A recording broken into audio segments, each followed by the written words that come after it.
Brenden Slaughter here for BeaversEdge.com, joined by Beavers Edge writers Ryan Harlan and T.J. Mathewson, coming to you guys following Oregon State's spring game. The Beavers have officially wrapped up spring football. They had an actual game today. It was pretty close to a game compared to what we've actually seen, which was a nice change of pace. We'll be breaking it down, and make sure to check out BeaversEdge.com. But overall, let's kind of just start off with you, Ryan. What were kind of some of your thoughts from today? Not a ton of scoring out there. Obviously, just finishes 10-7. The orange team gets the win. But I don't know if you can really look at scoring as the, kind of thing to define this game, so to speak. Definitely not on the offensive side. I mean, this is kind of what we expected for the offense to be at 4 weeks in. They're learning a brand new offense, so there's going to be a lot of struggles. There's especially going to be a lot of timing issues. But really, this offense, I think, is going to succeed the most in is passing to the running back side of the backfield is, I think, the biggest dimension that this offense was missing from last year, and there's going to be a lot more of that. Anthony Hankerson got a lot of the workload along with Jam Griffin today, broke off a couple of nice runs as well. So it's kind of there are some flashes there. They're kind of piecing things together, but they're not quite fully at 100% yet. Yeah, for sure. And again, we talked about, Bengal Branson didn't even go today. He had an ankle injury. We kind of reported that this week when you were at practice, Ryan. And he ultimately didn't go today, which was probably mostly precautionary. I wouldn't expect it to be a long-term thing. But without Ben, that meant that Giovanni McCoy and, basically every other quarterback, whether that was Don Montiel, Jake Sanders, Jabari, basically everyone got reps today in turns. And, we saw quite a bit. It was, Don Montiel led a couple scoring drives, saw some moments from Jabari and Giovanni as well, but overall still a lot of murkiness at that quarterback position, TJ. A lot of murkiness, and it kind of, I'd say, hinders our evaluation of the wide receivers too. Totally. I think we've heard a lot of good things about the wide receiver room, especially physically. They look a lot bigger than the group last year, but I guess we're not really sure yet how's that going to translate into success, because there really wasn't that much success today offensively. So it just not. We're going to have to wait. That's something we're going to have to wait on. We're going to have to wait on to see the offensive line too. I mean, Joshua Gray was in shorts today. It's true. One of your best offensive linemen, not even bothering to play today. Even so, that group played pretty well. So, that's just something we're going to have to wait and see about. Nonetheless, there's still a lot that we need to see from this offense before we can say, yeah, this is going to be a good group. Because I just don't think in the spring we've seen that. Maybe in like little flashes from the running backs, but overall, not really. It just hasn't looked that good. And it would be interesting to kind of compare to last year, because we can all remember sitting here last year when, DJU did not look like the best quarterback, and it was Aiden Childs, and, we said at the time, he was running against a, lesser defensive unit, and that's why you saw him, kind of play well in spring and then in fall camp, and ultimately, worked itself out the way that it did. And I think that's kind of the same thing we saw today. We saw some of the quarterbacks going against the third and second team units, even fourth team defense, that, were able to find some success overall, and were able to, mostly move their offense down the field in spurts. But to your point, it seemed like the defense kind of had the mojo today. Again, only 17 points on the board, and for the most part, still an incomplete with the quarterbacks. We've seen an entire spring of Giovanni McCoy. Still has some growth to do in, some aspects coming over from Idaho. But perhaps most importantly, we saw Jabari Johnson today. And he didn't start practicing until, I believe it was either late last week or early this week. Didn't go live until this week, but then we actually saw him in the spring game today. And again, I'd like to remind folks, you go back to the 2023 quarterback rankings, he's right up there with, Aiden Childs and others. He was a extremely talented 4-star prospect. So I think he is still kind of the guy to ultimately beat long term. And we got to see him throw again today. I'm curious what you guys' thoughts are from you from the week and then you from today, TJ, because just watching him today, he kind of has the look of that guy where you're like, maybe you commit to him early in his career, let him go through his lumps, and he's your starting quarterback for a couple years. In today's college football, you might have to do that. You need to keep him incentivized to stay here, especially if you want to develop him into the kind of quarterback he also wants to be. You want some consistency. You want to be in the same offense as much as you can. The one thing that sticks out is arm talent wise, he's the guy on this roster. It is pretty clearly him. He's not the biggest guy. He's got some good wheels, but if he drops back in the pocket and throws, his stuff looks the best by far. or at all levels of the field. It's him. He's got the accuracy, he's got the touch, he's got the loft on his ball as well. It's really nice to watch. Yeah. It is very different from what we see from Ben. It is very different, especially from what we see from Giovanni. Those two are the top two guys we think on the quarterback rung right now. But Jabari offers something those two guys cannot. Yeah, and I'm curious your thoughts on that too, Ryan. Just you've seen, obviously Giovanni play most of spring, and then Ben up until his injury. We kind of know what we're going to get with Ben Gulbranson. That's something where I think all Oregon State fans, he's going to be consistent. He's going to not turn the ball over, but you don't know if necessarily the upside is there. Giovanni McCoy, we're still kind of waiting to see. He's flashed some moments, but I think we've also seen the kind of transition period going from an FCS Idaho to a relatively Power 5. I know that's a irrelevant saying here now, but for the most part, Oregon State's still at that level.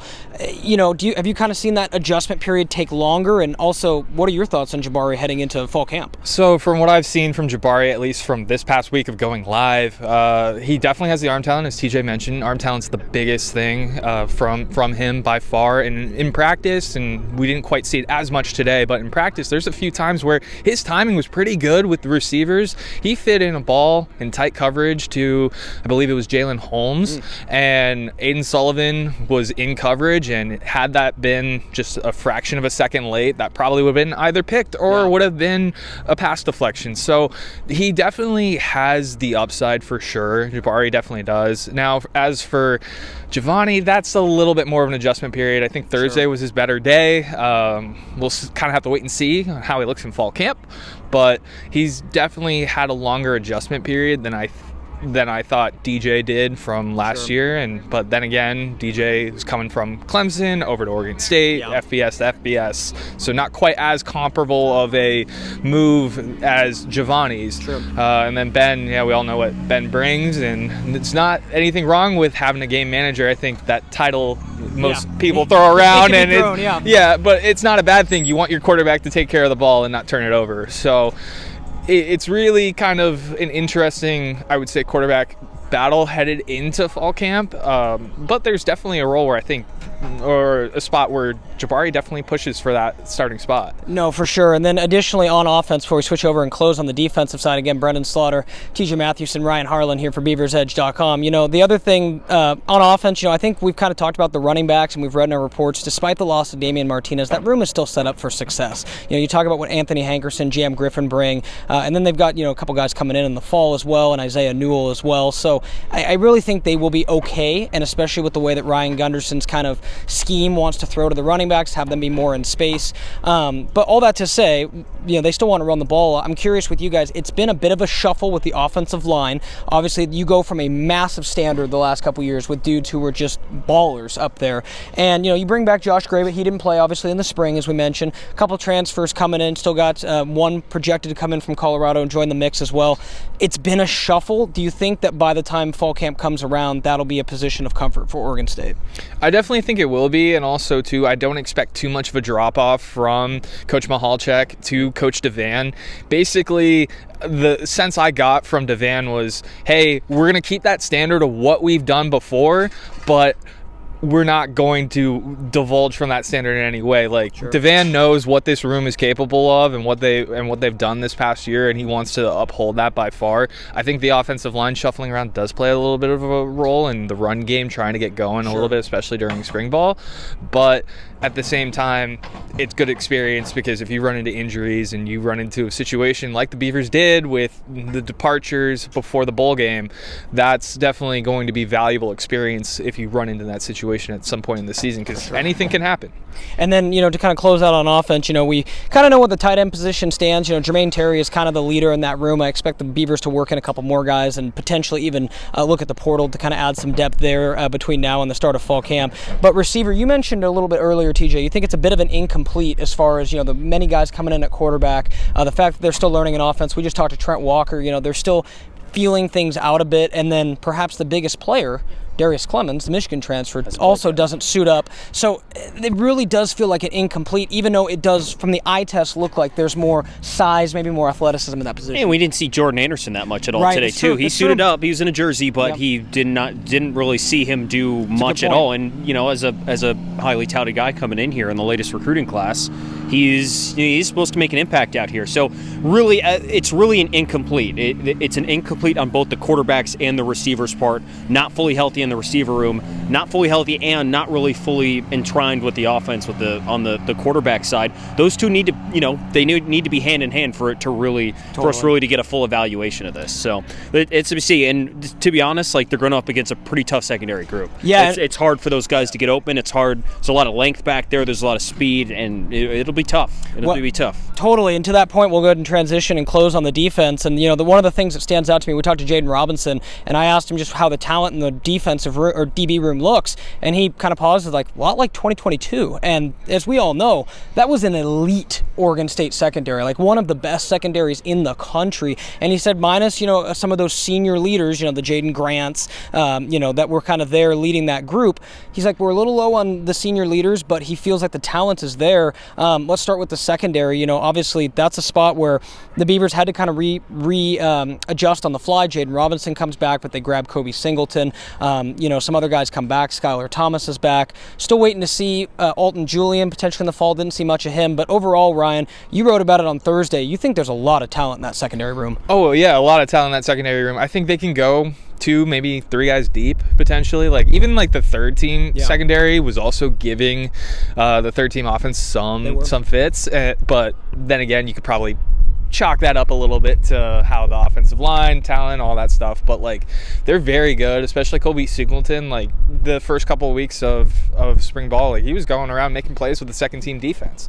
So there's a lot of talent there, and it really also helps too that you have 2 coaches that were one were former DBs. So especially one, Keith Hayward, who's the defensive coordinator, and it's very much, I think, the strength of this defense by far headed into fall camp. And it was definitely a loss to lose Anthony Perkins early in spring, as he was hired away by the Green Bay Packers, and kudos to him. I think it's a testament to where Oregon State secondary has been. But the Beavers hire Rod Chance, and so far that's been a very good hire from what we've seen, and that talent still appears to be very strong in that room. TJ, let's close with the front 7. Talking with you, a group that Oregon State had to replace the entirety of. But you really wouldn't notice it so far. We've been trying to kind of parcel it out this whole entire spring. Has it been a stronger defense or an offense that's still growing? It really looks like they did a pretty good job as far as replacing both inside linebackers, replacing both outside linebackers, and then relatively new guys on the defensive line, not as far as like new freshmen, but new transfers, new faces.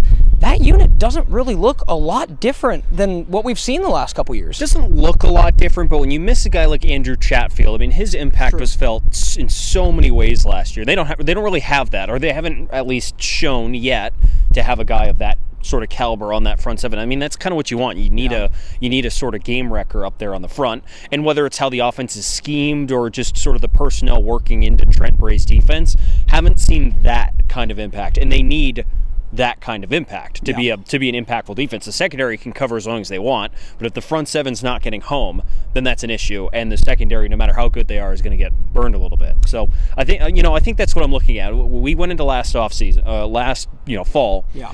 It was pretty evident how good the defensive line was. Constant pressure, even against a really, really good offensive line. Can't say I've seen that yet. Yeah, and again, a defensive line that has a lot of new pieces. We mentioned Nick Norris made a nice play today, the Northern Colorado transfer, and obviously there's been some other guys like Tavita who came over from Oregon, who's kind of settled into kind of that second first team mix. So a lot to like there, and I think if Oregon State fans heading into fall can hang their hat on the fact that Trent Bray is still a defensive coach, and this defense still has a lot of his fingerprints. The defense, unlike the offense, is not going through wholesale changes. That's why I think they will be the most confident entering the fall. Yeah, I would say that too. But overall, if we're going to do a big picture look at this team, we still have a lot we need to see in fall to feel a little bit more confident about this team going into a quasi-independent Mountain West schedule this fall. There's still sort of, it looks like if you go position by position, the team, like, you feel pretty confident in a lot of these position groups. I'm going to be honest, you do feel that way. But I still don't know if the upside is quite there. I don't know if I see it quite yet. The Yeah. upside where you can legitimately say, I like this team at double-digit wins. Yeah. I don't know if I'm quite there yet. I think there's a little more you got to see. Yeah, I think there's a ton we have to see, and that's where for me I'm most curious to see the quarterbacks obviously going into fall, because I think that Jabari is kind of the sleeper there. I think Ben is the safe choice as we sit right now, and then Giovanni is also kind of a wild card there. But quarterbacks are what I want to see the most in fall camp. I'm curious, TJ, for you, and then we'll finish with you, Ryan. What do you want to see the most now as we start to look ahead towards August? I want to see the quarterbacks. Yeah. I mean, there needs to be somebody who wants to go out there in the fall and just wow all of us. Because, I don't know if I was like wowed. You said we know what Ben Goldbranson brings. And it looks like he's picked up this offense pretty quickly. What Gundy has really talked about is how much more user-friendly this offense is for guys trying to learn it. Jonathan ran a complex pro-style offense. This is not that. This is a lot simpler for everyone. And Trent Walker, when we were talking to him after, he's like, I don't got to go in the huddle after every single play. It's that was great. A funny moment. It's great. So it's more digestible for everybody. So if that's the case, I want to see it then come out on the field and guys look a whole lot better when they're out there in the fall. And I want to see comfortability, whether it's Jabari taking charge, Giovanni, who I thought at the beginning of spring, before I saw single practice, I thought it was all right. That seems like the guy who's going to start in the fall. Now we've seen all these spring practices. I don't really think so. Now it could very well be Ben. Somebody needs to come out and grab control of this offense. I think that's needed. I don't think it's a good idea for teams to constantly be shuffling quarterbacks throughout the year, not knowing who the best one is. Yeah. Right? And as we sit right now, we don't know who the best one is. It's true. It's an incomplete. Ryan, for you to close out, your thoughts. Yeah, quarterbacks. I mean, that's really the biggest thing. Like, nobody's really separated themselves like a high margin. Sure, Ben has looked the best out of everybody, but he also hasn't practiced this week too at the same time. So really hard to get a read on the entire room together. And like TJ was saying, this offense is more quarterback friendly, but nobody's really taken that step and kind of wowed anybody. It's all kind of like, we all know what they kind of bring, and if somebody can take that next step and say, hey, this is my team, this is what I'm going to do in this offense here, and everybody else will figure out the rest of the depth chart as that goes. But we don't have that guy yet. Nobody's really taken that next step, and we'll just have to wait and see until fall camp. If somebody comes in to fall camp and immediately looks like the guy, similar to how we saw DJ kind of struggle a little bit in spring ball, but then as fall camp progressed, it was, this is the guy. Yeah. So that just having that moment where we know who's going to be quarterback one when they open up the season against Idaho State. Definitely. And again, now that spring is obviously wrapped up, we'll have Oregon State baseball. Make sure to stay tuned to BeaversEdge.com. We'll obviously be breaking down the spring between now and August. And, we're really, fellas, like, we're going to blink. Like, we obviously all want summer to be here, but we're going to blink, and August is going to be here because that's just how the calendar works. So make sure to stay locked to BeaversEdge.com. Big shout out to Ryan Harlan and T.J. Mathewson. We'll be breaking down all the spring game today, so make sure to check out all of our content there. And thanks for watching this post-game breakdown.